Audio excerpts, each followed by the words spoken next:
Welcome to Finance Working Mama. My name is Heather and thank you so much for joining me today. So we have finished first quarter. March 31st was the end of the first quarter of 2024. Can you believe it? And when I am videoing this, it is in the middle of May. So we are already halfway through second quarter. Now, earlier in my videos this year, and I will actually link those below, I had a series talking about hard obligations, soft obligations, your plans and behavior changes that could help you with your financial goals for 2024. So the end of first quarter, about this time particularly, it is a great time to sit back and look at what you set your goals for 2024. Now, if you're like me, in my household, 2024 first quarter is a little stressful. We've got a lot of things that come into play. We have our property taxes due. We have preparing the fact that we're going to have to pay federal taxes. There's a lot of stuff coming up, especially with the kids, that happens in first quarter, at least for our household. So coming out of first quarter, I'm taking a deep breath. And I need to make sure that even though I'm exhausted already, having to go through the first quarter and looking at the finances, I still need to make sure that I'm on the path of the goals that I have set for 2024 and to hope that I accomplish that. So let's talk about 5 things that you should be considering right now, the middle of May. You might see this at the end of May, but what you should sit back and really talk about, think about going through the rest of 2024. Let's start with number 1, and that is hard obligations. Those are the obligations that you have to pay every single month. That is your rent or your mortgage, your utilities, your car payments, your insurance, your credit card bills, because if you don't pay those, either something gets taken away or you get bad credit. Either way, those are the obligations that you have to pay month to month, regardless. Now, are there some goals that you set that you are going to pay off some of your hard obligations? I know for me, in our household, we did have several goals that we have set to pay off some of those hard obligations for 2024. You know, is it paying off your car early? Or is it paying off a credit card bill? What are those hard obligations that you really wanted to focus on to eliminate in the year of 2024? Now, it's a good time to sit there and say, am I on the course to do that? And if you haven't, let's just be honest, things happen that keep us from or derailing us from the plan that we set. But 2024 isn't over yet, y'all. We still have a good 8 months to go. But this is a great time to sit back, reevaluate what your plan is, and then continue on with the plan. Sometimes you have to alter it. That's just life. Maybe you wanted to put an additional $200 or $100 on something and it just wasn't panning out for first quarter. Well, can you accomplish that going into second quarter, third quarter, and fourth quarter so that you can still at least try to maintain or hit the goal that you wanted for 2024 for your hard obligations? All right, let's go into soft obligations. Now, those are the obligations that come up during the year, and these are the things that most of us forget about to plan for in our year to come. And soft obligations are those obligations that you don't pay on a weekly or monthly basis. You're not obligated to do that. However, at some point during the year, you're going to have to make that payment. Now, what are those soft obligations that could pop up? Well, I mean, just in my household, we have the Terminix bill to pay the contract to keep termites out of our house. We have to do that annually. We also have property taxes that come up, as I mentioned, that came in first quarter. So I need to make sure I'm putting money away so that way when first quarter of 2025 is coming along, it won't be as stressful. And then there's those once a year life insurance policies that pop up that you pay annually. Or let's just say, how about the pet visits that you have with your fur babies? You need to make sure that you put money away for that. That doesn't happen on a monthly basis. And please, I hope it only happens once a year. That means they're nice and healthy. But that's still an expense. And it's quite expensive, actually, especially if you have 3 dogs like this household. You need to put those dollars away. And then you have your maintenance on your auto. That happens, let's just say brakes or tires, that's going to happen usually in a cycle of every 24 months to 36 months, depending on how often you drive your vehicle or how many miles you put on your vehicle on a monthly, yearly basis. Those are all the things that I'm talking about in reference to soft obligations. And I mentioned earlier in the year that you want to sit and think about those soft obligations and what they are, add them all up, divide it by 12, and that dollar amount is what you need to work towards to put away every month. Let's say it's $300. So what you need to do at this period of time in the middle of May, or maybe the end of May, you sit down and you say, okay, where am I on goal with soft obligations? First, have I included everything? Because when you look at this at the beginning of the year, or maybe at the end of the year, and you're mapping out your finances for the year to come, sometimes you forget about things. They pop up and you're like, ugh, forgot about that. So sit back and think about, did I include everything that I needed to include in my soft obligation dollar amount? Then you want to sit back and say, have I been able to, let's say if it's $300 a month, have I been able to push those dollars into a savings account? And some of you might say, I haven't started. And that is okay. That is the reason why you want to do this activity. Really, you should do this activity once a quarter. Every time a quarter ends, sit down and evaluate your hard and soft obligations. So this is a perfect time to sit down and say, where am I? And then you'll say, well, I have to have $300 to put away for all these soft obligations, but I just don't have that right now. Maybe it's just $100. Maybe it's $150.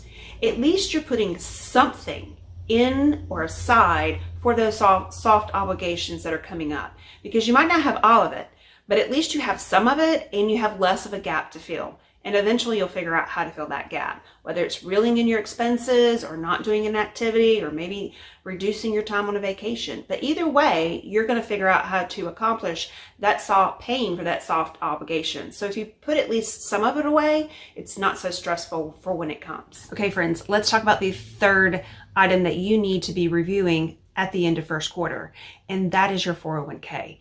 If you are working for an organization that has a 401k set up for you, please, and I hope that you're contributing to it, especially if they are going to match any of your contributions.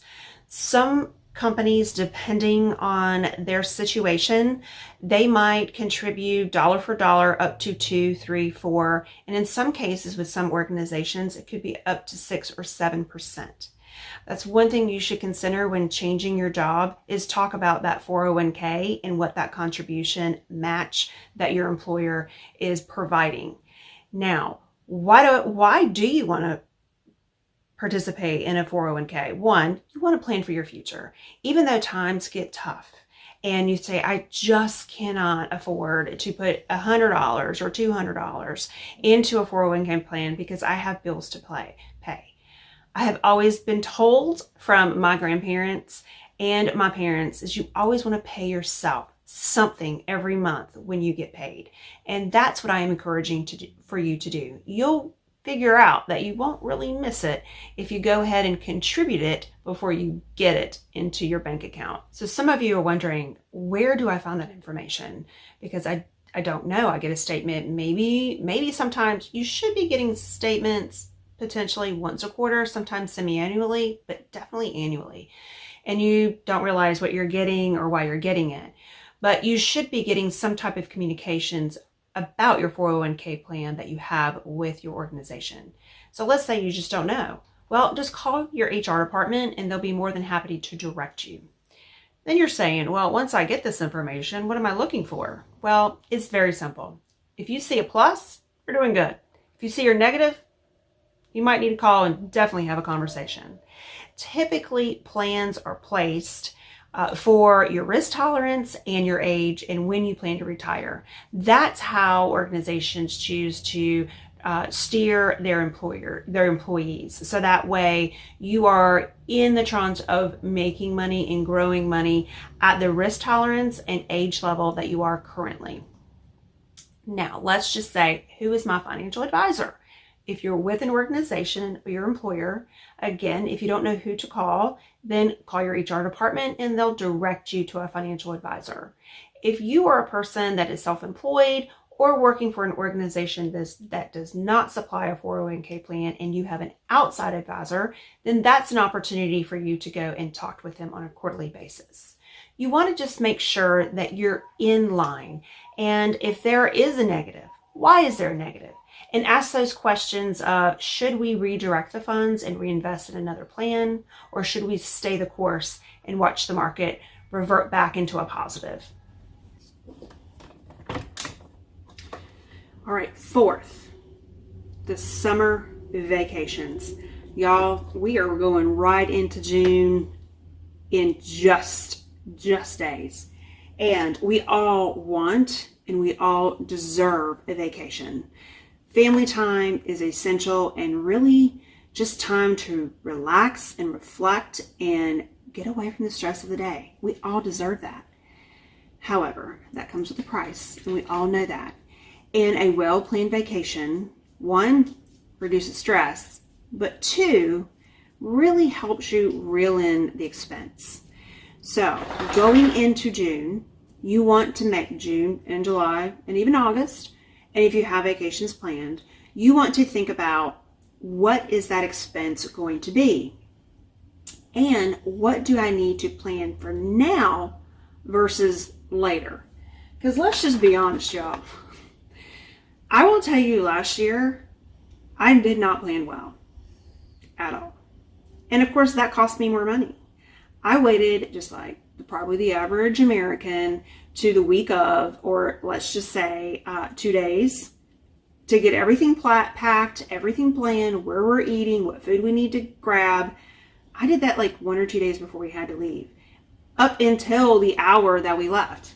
And that is incredibly stressful and really not really wise. We spent more money doing that. So this year I decided to give myself a break. I'm going to plan. First quarter, I knew that we were going to go on 3 different vacations. We are a camping family. So I planned, or you have to plan, let's just be honest, if you're a camping family, to reserve certain campgrounds, you got to get in early or you won't get in.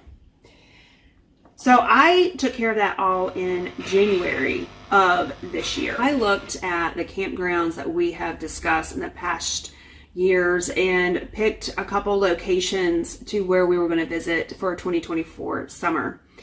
So that took care of that stress, right? Already planned, it's already paid for. Now, going up to it. The reason why we camp is, one, we like the control of the fact that we get to go wherever we want, whenever we want. And we get to eat at our own leisure and what we like. We can cook for ourselves, which is great. However, you got to plan for that. You got a meal plan. So this is a time, again, going into the summer months, is sit back and figure out what your vacations are and what you need to prepare for. I need a meal plan for 3 of my vacations, actually.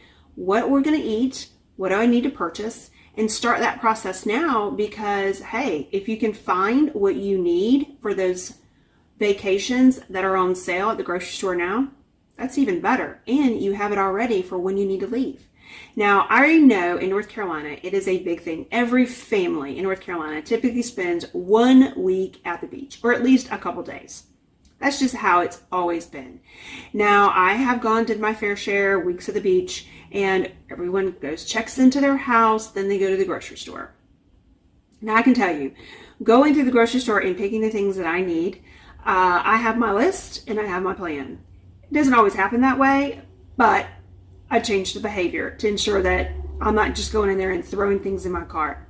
I see a lot of families go in there and they haven't planned. They have walked in and said, oh, we're going to do frozen pizzas on this day, and let's do some hot dogs and hamburgers. And they grab some chips and a bunch of potatoes and all these condiments. And then at the end, a lot of times they don't eat all of it. And they don't have a way to take it home because they haven't really prepared for coolers and so on and so forth. They tend to spend money that if maybe they have planned, they could have spent less or they have wasted money. So planning keeps you from spending, overspending, and wasting, most importantly. Now, it's also important to set the expectations for your family. My kids do really well when we sit there and say, this is what we're doing on this vacation. This is why we're doing it. And this is what you should expect. When we set those expectations for our kids, they tend to have a much more enjoyable vacation, and parents aren't stressed and they're not disappointed. So that's important to do as well, is to set the expectations for your family on what you're doing for the summer and the places that you're planning to go, and really the money that you're going to spend. Now, there's a video that is coming out in a few weeks that explain how I prepare my family to go on our camping trip, our first camping trip of the summer. So stay tuned to how me, the family, try to plan and be more organized going into this summer than we were last summer. All right, friends. The fifth and final item you should start thinking about when you're doing your first quarter in review, and that, I know what you're going to say. Heather, really? It's the holidays. It's the holidays, y'all.